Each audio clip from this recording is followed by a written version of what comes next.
Welcome student in yes classes.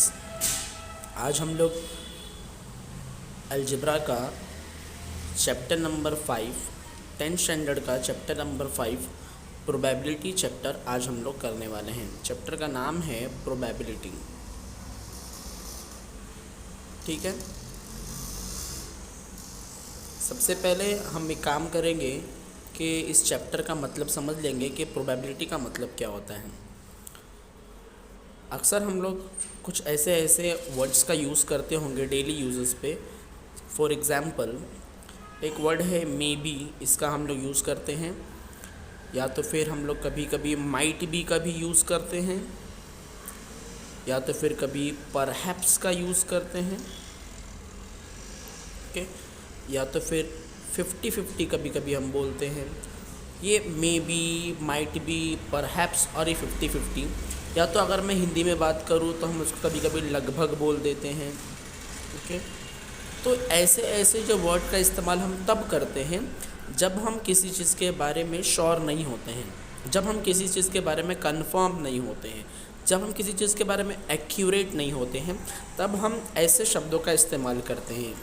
May be का इस्तेमाल करते हैं, माइट बी का इस्तेमाल करते हैं, परहैप्स का। मे बी का मतलब शायद होता है, माइट बी का मतलब भी शायद होता है, परहैप्स का मतलब भी शायद होता है, 50-50 का मतलब भी जिसके बारे में हमको ऐसा है कि आधा हमको मालूम है कि होगा और या तो फिर नहीं होगा।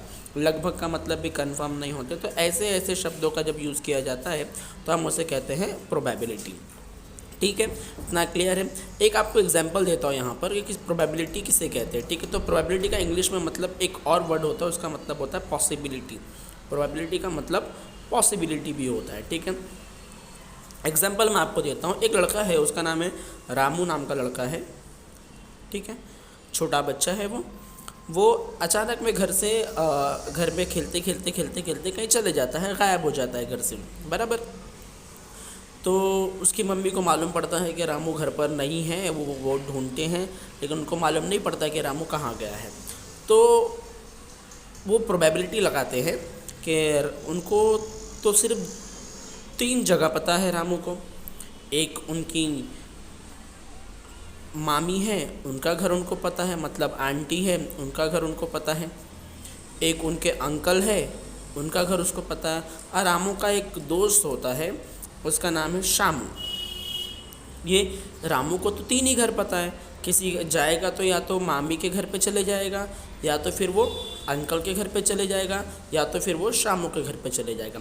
तो हम बोल सकते हैं कि रामू के दूसरी घर पे जाने की पॉसिबिलिटी कितनी है? 3 पॉसिबिलिटी है। या तो वो आंटी के घर पे गया होगा, या तो फिर वो अंकल के घर पे गया होगा, या तो फिर वो शामू के घर पे गया होगा। ओके, तो इसकी पॉसिबिलिटी कितनी हो गई? 3 पॉसिबिलिटी। रामू के जाने की पॉसिबिलिटी 3 हो गई। दूसरा एग्जांपल दे रहा हूँ। आप, मुझे पता है कि आप सब लोग ने एक बचपन में एक छोटा सा खेल होता है, अक्सर आप लोग ने खेले होंगे, जिसे हम लोग 4 कार्ड्स कहते हैं। ठीक है, अभी देखो 4 कार्ड्स बोलूँगा तो समझ में नहीं आएगा, लेकिन अगर मैं आपको बोल दूँ कि 4 चिट्ठी हम लोग पहले खेलते थे, 4 चिट्ठी, ओके, तो शायद आपको समझ में आ जाए।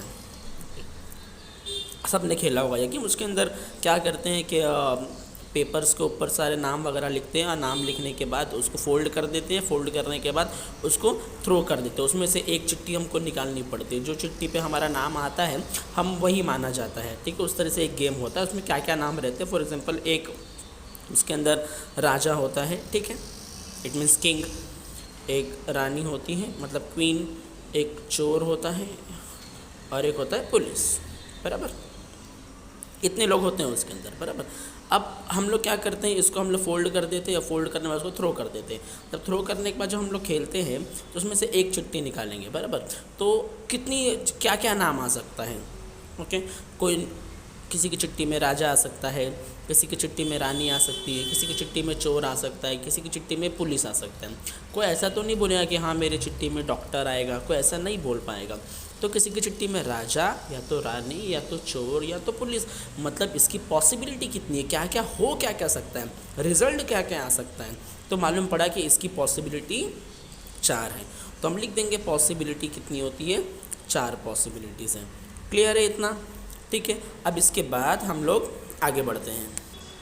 ठीक है, अब आपके अलजेब्रा की टेक्स्ट बुक में क्या क्या पॉसिबिलिटीज़ और किन किन चीज़ों के ऊपर बात की गई। तो आप अलजेब्रा के टेक्स्ट बुक आप देखोगे 10th स्टैंडर्ड के, तो उसके अंदर सबसे पहले कॉइन्स के बारे में डिस्कस किया गया है। ओके, कॉइन के बाद उसने डाइस के बारे में डिस्कस किया है।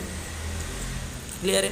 तो आप कॉइन, डाइस और उसके बाद कार्ड्स के बारे में डिस्कस किया है। 10th स्टैंडर्ड के अंदर सिर्फ ये 3 चीज़ों पर डिस्कस किया है प्रोबेबिलिटी नाम के चैप्टर में, कॉइन, डाइस और कार्ड्स। कॉइन आपको मालूम है सिक्के को कहते हैं, डाइस लूडो की गोटी को कहते हैं और कार्ड्स ताश के पत्तों को कहा जाता है। ठीक है, तो आज हम लोग तीनों पे डिस्कस करेंगे। सबसे पहले हम कॉइन की बात करते हैं। ठीक है, आज हम लोग कॉइन की बात करते हैं।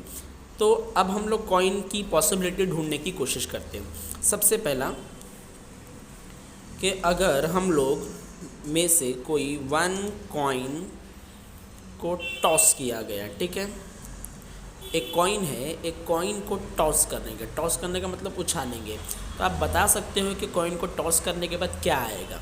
सबको मालूम है कॉइन को टॉस करेंगे तो 2 चीज़ें आएगी, या तो एक हेड आएगा या तो टेल आएगा। ठीक है, तो इसकी पॉसिबिलिटी कितनी है? 2 है। हमको लिखना है कुछ इस तरीके से, एस का मतलब होता है सैम्पल स्पेस। मैं यहाँ पे लिख देता हूँ कि एस का मतलब होता है सैम्पल स्पेस। एस का मतलब होता है सैम्पल स्पेस। सैम्पल स्पेस का मतलब होता है कि हाँ, 2 सिक्के अगर हम उछालते हैं तो उसका रिजल्ट क्या आता है, उसी को सैम्पल स्पेस कहा जाता है। इट मीन्स रिजल्ट, आउटकम क्या आता है, आउटकम रिजल्ट बोल सकते हो उसको। अगर एक कॉइन अगर टॉस करेंगे तो सैम्पल स्पेस क्या आएगा, हम लोग इस तरीके से कर्ली ब्रैकेट बनाएंगे। ठीक है, और सैम्पल स्पेस आता है हेड या तो टेल। हेड को एच लिखते हैं, टेल को टी लिखते हैं। तो कितने सैम्पल स्पेस आ गए? तो यहाँ पे इसका आंसर आएगा number of S is 2। Clear है इतना? एक कॉइन उछालेंगे तो आ गया। ओके, अब नेक्स्ट पर आते हैं। अगर हम लोग एक कॉइन के बाद अब 2 कॉइन की बात करते हैं। 2 कॉइन्स आर टॉस साइमल्टेनियसली।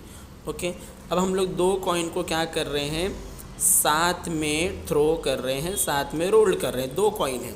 अब 2 कॉइन साथ में, दोनों कॉइन को अगर हम लोग साथ में अगर उछालेंगे, दोनों कॉइन को साथ में टॉस करेंगे तो क्या आ सकता है? आप 2 कॉइन रहेगा तो इसका रिजल्ट देखते हैं। जब 2 कॉइन रहता है तो हो सकता है कि दोनों सिक्कों पर हेड आ जाए, इट मीन्स हेड हेड।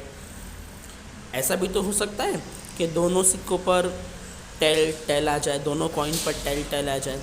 तो ऐसा भी हो सकता है कि पहले वाले कॉइन पर हेड आ जाए, दूसरे वाले पे टेल आ जाए, और तो पहले वाले पे टेल आ जाए, दूसरे वाले पे हेड आ जाए। इसके अलावा और कुछ नहीं हो सकता, accept it nothing can happen. So दोनों हेड हो सकता है, दोनों टेल हो सकता है, हेड और टेल हो सकता है, या तो टेल और हेड हो सकता है। तो इसका नंबर ऑफ एस कितना आ जाएगा? नंबर ऑफ एस मतलब नंबर ऑफ सैम्पल स्पेस, इसका 4 आएगा। ठीक है, क्लियर है? अब जो मेन समझने की चीज़ है, अब थर्ड वाला है। अब थर्ड वाले में देखेंगे क्या इसने बोला है। थर्ड में उसने बोला है 3 कॉइन्स आर टॉस्ड। क्या बोला इसने? 3 कॉइन्स आर टॉस्ड। अब हम लोग क्या करेंगे, एक साथ 3 कॉइन को टॉस करने वाले हैं। ओके, अभी इससे पहले हम लोग ने एक कॉइन को टॉस करें, एक कॉइन को टॉस करें तो फिर क्या आया, हेड और टेल आया। 2 कॉइन को टॉस करें तो head head, tail tail, head tail, tail head आया। अब 3 कॉइन को अगर हम लोग टॉस करेंगे तो क्या आएगा? जब 3 कॉइन को टॉस करेंगे एक साथ तो इसका जो सैम्पल स्पेस आएगा कुछ इस तरह। इसका शॉर्टकट ट्रिक है जो आपको मैं बता दूंगा अभी थोड़ी देर में कि कैसे इसको किया जाता है। आप क्या करना, जब 3 कॉइन की बात आएगी तो हेड हेड हेड। ओके, आपको लगातार 3 बार हेड हेड लिख देना है।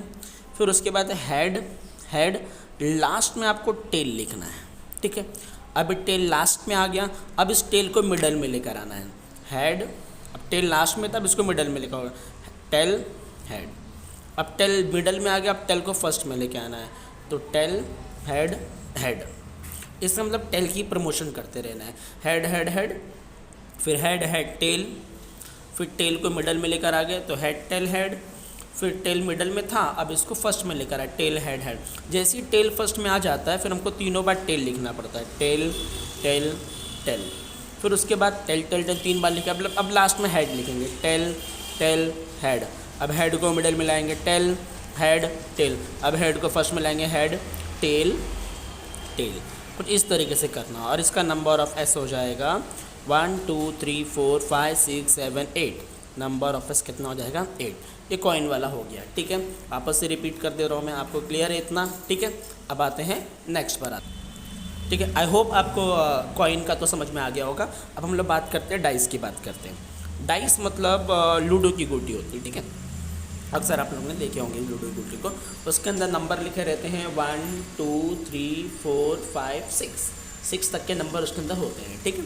तो सबसे पहला हम लोग इसके ऊपर क्या क्वेश्चंस पेपर में आते हैं बोर्ड के एग्जाम में। सबसे पहला आता है डाइस के ऊपर जितने भी क्वेश्चन आ सकते हैं मैं सब आपको कराने की कोशिश करूँगा। सबसे पहले आता है अ डाई इज़ थ्रो, ओके। अगर हम लोग एक डाई को थ्रो करेंगे तो क्या आएगा, उसका रिजल्ट क्या आएगा। अच्छे से एक डाई लिए, उस डाई को हमने फेंक दिए तो क्या आ सकता है। हो सकता है उस डाई पर 1 आ जाए, या तो फिर 2 भी आ सकता है, 3 भी आ सकता है, 4 भी आ सकता है, 5 भी आ सकता है, 6 भी आ सकता है। 7 आएगा क्या? 7 नहीं आएगा। क्यों नहीं आएगा 7? क्योंकि डाइस के ऊपर 7 तक नंबर होते ही नहीं है। 1 2 3 4 5 6 ही आ सकता है। तो इसका सैम्पल स्पेस हम लोग इस तरह लिखेंगे S, then I will make a curly bracket 1 2 3 4 5 6। इसका नंबर ऑफ एस आ जाएगा 6। क्लियर है। अब आते हैं थोड़ा आगे चलते हैं। 2 dice are thrown, 2 dice are thrown, ठीक है। 2 डाइस आर थ्रोन। जब 2 डाइस को हम लोग एक साथ थ्रो करेंगे तो क्या आ सकता है। जब 2 डाइस को एक साथ थ्रो करेंगे दोनों साथ में साइमल्टेनियसली, तो इसका नंबर ऑफ एस कुछ इस तरीके से आएगा, ठीक है। 1 और 1 1 2 1 3 1 4 1 5 1 6 2 और 1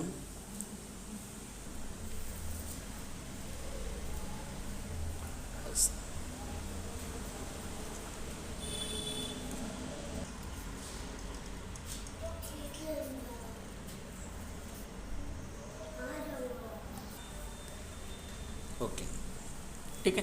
तो ये पूरा नंबर लिखना है हमको 1 1 1 2 1 3 1 4 1 5 1 6 2 1 2 2 2 3 2 4 2 5, मतलब इस तरीके से पूरा आपको 6 तक लिखना है। तो इसका नंबर ऑफ एस आ जाएगा 36। क्लियर है इतना। तो डाइस में 2 ही क्वेश्चन आते हैं, 1 डाइस थ्रोन और 2 डाइस आर